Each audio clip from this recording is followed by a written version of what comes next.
Hello বন্ধুরা, একটা গুরুত্বপূর্ণ আপডেট নিয়ে আজকে হাজির হয়ে গেছি। আজকে বিকেলবেলা আমাদের মাননীয় মুখ্যমন্ত্রী তিনি বিভিন্ন গুণীজনদের সাথে একটি বৈঠক করতে চলেছেন।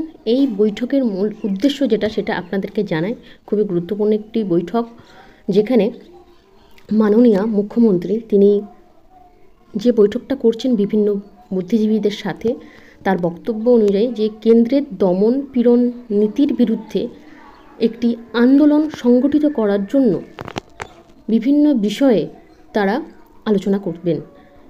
এখানে যে বিষয়গুলো হতে পারে, যে কেন্দ্র থেকে রাজ্যের প্রতি বঞ্চনার বলে তিনি যেগুলো মনে করবেন, বা এই বৈঠকের বিশিষ্ট ব্যক্তিবর্গরা যে বিষয়গুলোকে মনে করবেন, সেই বিষয়গুলো বিরুদ্ধে আন্দোলন সংগঠিত করার জন্য বিভিন্ন বিষয় তারা উত্থাপিত করবেন এবং সেইগুলো নিয়ে আলোচনা করবেন। এরই মধ্যে আপনারা জানেন যে সমস্ত পার্শ্ব শিক্ষক, এসএসকে, এমএসকে সমস্ত রকম অস্থায়ী কর্মচারী রয়েছেন, প্রত্যেকে আপনারা জানেন যে এসএসএমের টাকা কেন্দ্র থেকে রাজ্যে আসছে না বলে আধিকারিকরা যে মন্তব্য করেছেন, এই বিষয়টিও তার মধ্যে থাকবে।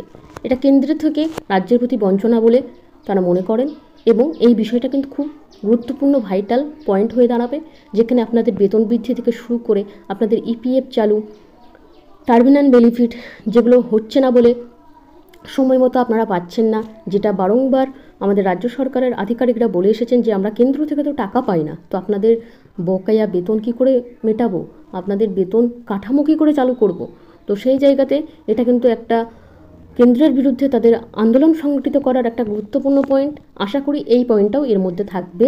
কেন্দ্রের কাছে তাদের আন্দোলন সংগঠিত করার জন্য যে বিষয়গুলো তারা বঞ্চনা বলে মনে করবেন, তার মধ্যে এটা একটা গুরুত্বপূর্ণ বিষয় যে শিক্ষা খাতে ইদানিং যে এসএসএমের টাকা আপনারা জানেন যে কেন্দ্র থেকে আসবে না বলে জানা গেছে, এবং 2000 কোটি টাকার বেশি যে বকেয়া রয়েছে সেই নিয়েও কিন্তু এটা দরবার করবে রাজ্য সরকারের তরফ থেকে, এবং এই বিষয়ে কিন্তু আলোচনা হবে। অন্যান্য স্বাস্থ্যখাত থেকে শুরু করে অন্যান্য বিষয়গুলো থাকার সাথে সাথে শিক্ষা খাতের এই বিষয়টা কিন্তু থাকবে বলে আশা করি।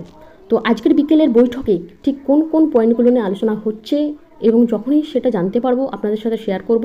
তবে এটাই বলার যে কেন্দ্র সরকারের বঞ্চনার জন্য, মানে রাজ্য সরকারের প্রতি বঞ্চনার জন্য যে ধরনের বিষয়গুলো আলোচনা করা হবে আজকে, কিন্তু সেটা একটা আন্দোলনকে সংগঠিত করতে কোন কোন বিষয়গুলো উত্থাপিত হবে সেগুলো আজকে আলোচনা হবে, এবং আলোচনার বিষয়বস্তু আপনাদের সাথে পরবর্তী ভিডিওতে আলোচনা করব।